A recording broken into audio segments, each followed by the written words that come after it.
Terlihat ada tato di dada orang itu dan dia juga melakukan pemerkosaan terhadap seorang wanita.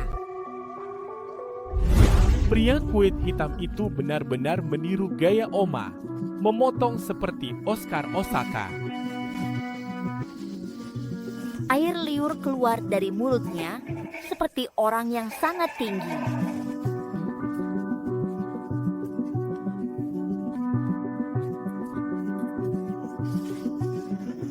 Letakkan kursi di sana juga.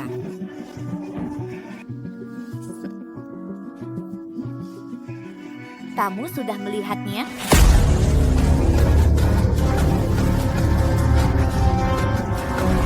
Jangan sampai umur 80 tahun pun, aku juga tidak mau jadi anak yatim.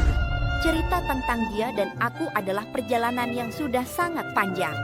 Di desa ini, semua orang selalu percaya pada kisah kutukan Oma, kutukan besar yang tidak main-main. Mereka percaya bahwa siapapun yang terkena kutukan itu akan sakit parah dan kalau kutukannya kuat, bahkan bisa sampai meninggal. Binatang bisa menerkam siapa saja, mulai dari rumah, sungai, hutan, gunung, sampai ke desa tempat warga berjalan di jalanan.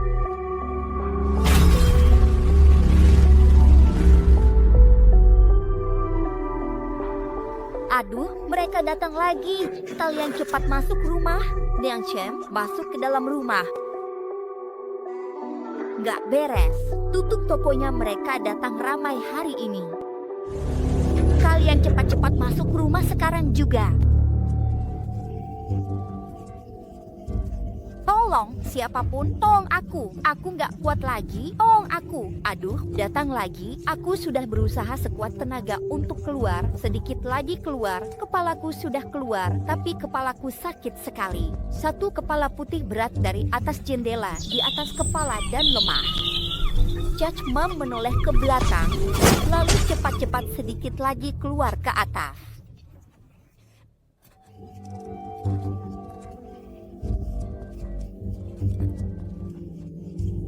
Sudah keluar, sudah keluar.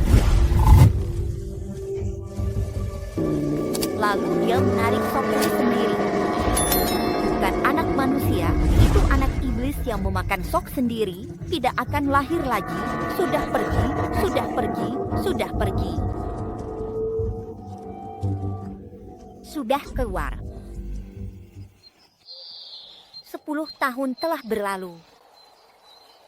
Seorang gadis kecil sedang duduk makan sesuatu di dekat tong sampah. Nak, siapa namamu? Dia menoleh melihat biksu itu.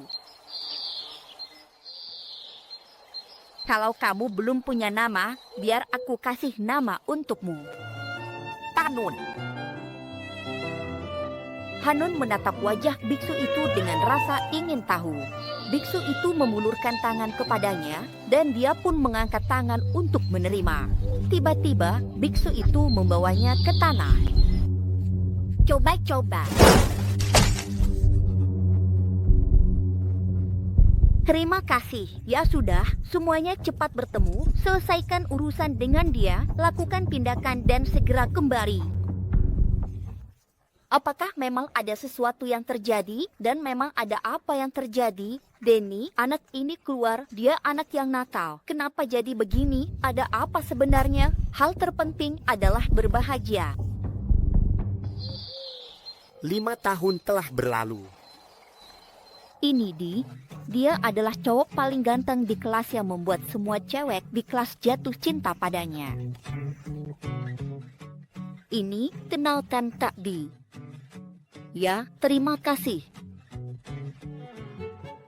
Kamu pasti masih ingat dia ini sedang melayani ketiga orang itu. Canti juga berjalan mendekat dan kita urus airnya juga. Dan hal-hal seperti ini tidak boleh kurang, tahu kan? Jadi, kakak seperti milik kita sendiri, sama seperti milik siapapun, kita juga tidak tahu. Tapi dengan cara seperti ini, kita jadi tertarik dan kita juga dapat untung. Dan begitu jutaan orang. Supaya tahu bahwa itu juga milik mereka sendiri, kita juga begitu. Mereka pun mulai saling berhubungan, lalu dia ini diangkat juga. Lanjutkan. Jangan ribut, jangan bertengkar, semua orang sedang memperhatikan. Jangan sampai masalah ini hanya jadi urusan kita saja.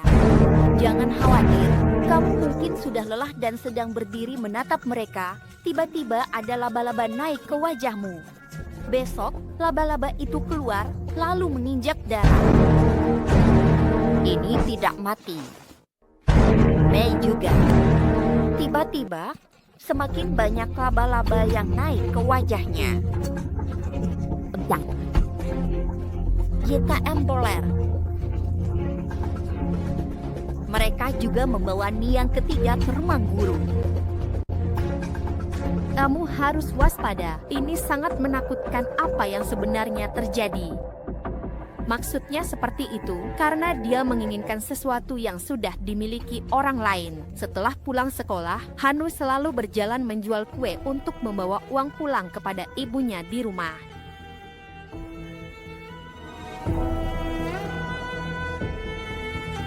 Ibu, aku sudah pulang, Bu.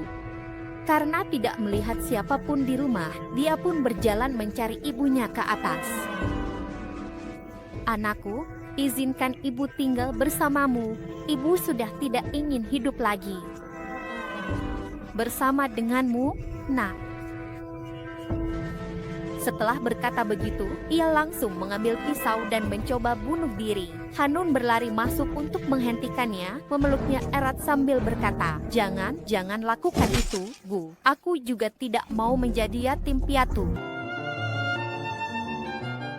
Hanun sedang berdiri melihat dari balik pintu, di mana orang-orang sedang menyiapkan upacara persembahan. Ia menatap seorang wanita yang merupakan ibunya. Seorang wanita yang sedang mengenakan pakaian adat melihat ke arah Fanun. Setelah itu, mereka mengikat tangan wanita tersebut. Terdengar suara juga. Seorang pria melepas bajunya dan mengenakan topeng dewa, sementara yang terlihat hanya tato di dadanya. Lalu, pria itu mulai melakukan pelecehan terhadap wanita tersebut. Kursi itu hanya mimpi saja, tapi terasa sangat nyata. Ibu mau pergi kemana? Cepatlah sembuh. Saat itu Hana dan Rita sedang berjalan di jalan dan melihat seseorang yang sedang membalas serangan ke kelompok yang sedang berhenti di sana. Jadi, kenapa kita semua ada di sini? 50 nan menatap Den, sementara Dek melirik ke arah Fanun. Beberapa saat kemudian, apartemen itu masih di belakang, tapi Dek harus menjualnya karena kehabisan uang dan akhirnya apartemen itu terjual. Kamu tidak boleh terluka dimanapun, Den. Pergi, jangan khawatir kami. Artinya dia sudah bertekad selama 1 periode. Dia pernah menghancurkan milik kita dan menyingkirkan pemimpin kita. Ini bisa dimakan, akan cepat tumbuh besar. Apakah seperti yang Den katakan, bahwa dia bisa menyingkirkan pemimpin mereka? Kamboja dan Tiongkok juga tidak tahu. Aku ingat malam itu saat Den melakukannya. Dia masih muda, lalu kenapa dia bisa datang ke sini dan melakukan apa? Aku masih ingat janji yang kuberikan pada Den. Cepat keluar, dia masih muda dan pikirannya liar. Tempat ini terpencil, tiba-tiba dia muncul seperti itu, seolah turun dari langit, dan anak yang lahir semuanya berambut. Aku sudah berusaha menolongnya, tapi dia sudah meninggal. Kamu percaya aku, kan? Kita, apakah aku salah kalau aku merasa aku orang yang berpikir seperti itu? Liar seperti ini, aku percaya kamu, dan aku tahu kamu tidak pernah berniat melakukan hal seperti itu. Aku juga punya sesuatu mau aku ceritakan. Ada apa? Cepat ceritakan. Jadi, 2 malam lalu aku mimpi aneh lalu aku ceritakan ke dia dan dia juga menunjukkan tato itu ke Rita dilihat. Gambar ini, ya, sepertinya seperti tato sesuatu. Tapi aduh, perutku sakit banget. Rasanya makin parah. Kursi pun didorong, lalu Rita menoleh dan melihat Pano berdarah di kakinya. Kamu tahu. Ini bisa kita pakai suaranya dulu lalu kita tunggu di sini. Kita pergi cari obat pereda sakit perut buat kamu. Cepat kembali ya, kita tunggu di sini. Hita berlari keluar untuk membeli obat dan membawanya ke Fanun. Di jalan dia tidak sengaja menabrak seorang pria memakai topi hitam. Oh, maaf ya, tolong maafkan saya. Tidak apa-apa, adik. Itu hanya kecelakaan kecil saja. Saat sedang memilih, pria tua bermata hitam melihat simbol di kertas yang Panit tunjukkan tadi. Lalu, pria tua itu melirik dan melihat tato di dada pria bermata hitam yang sama persis dengan simbol di kertas itu. Samdech TPU, aku pergi dulu. Lalu dia pun berlari cepat keluar. Hita juga ikut berlari sambil sesekali menoleh ke belakang karena dia merasa ada seseorang yang sedang mengikutinya. Saat dia sampai di sebuah gang kecil, pria bermata hitam itu tiba-tiba muncul, benar-benar aneh, seperti Oscar. Hita jatuh ke tanah. Jalan. Dia mulai muntah darah dan lendir dari mulutnya.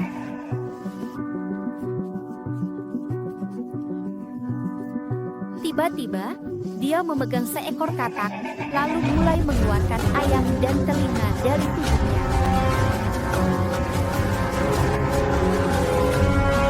Hana. Dia lari mengejar mencari Tita. Hita, mobil lewat, apa itu? Jita mungkin saja, jangan heran, dan seterusnya. Tahun 5 Masehi, dia melihatnya.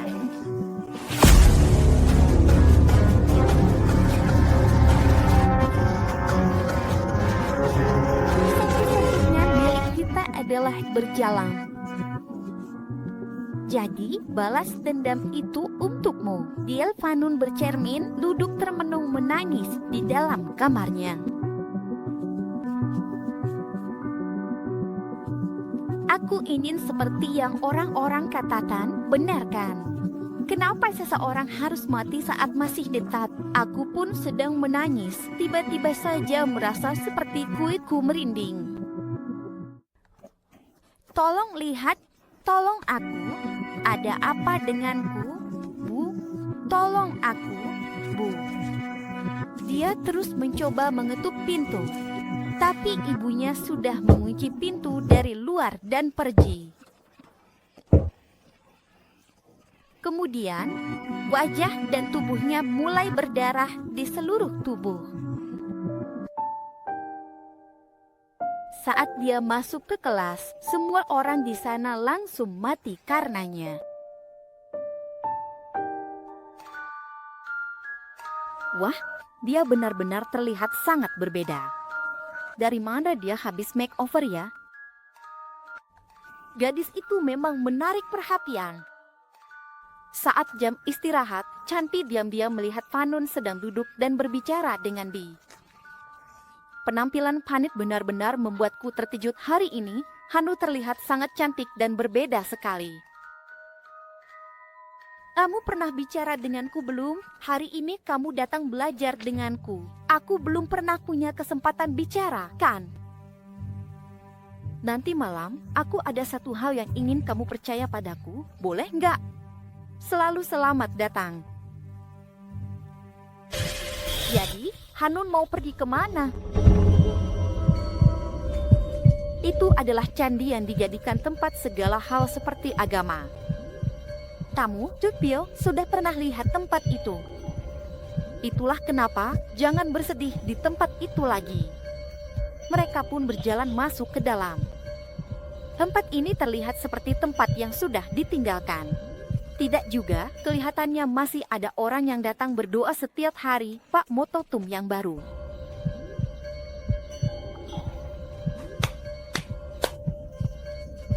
Akhirnya memang begini kalau aku tidak bohong padamu, Bang.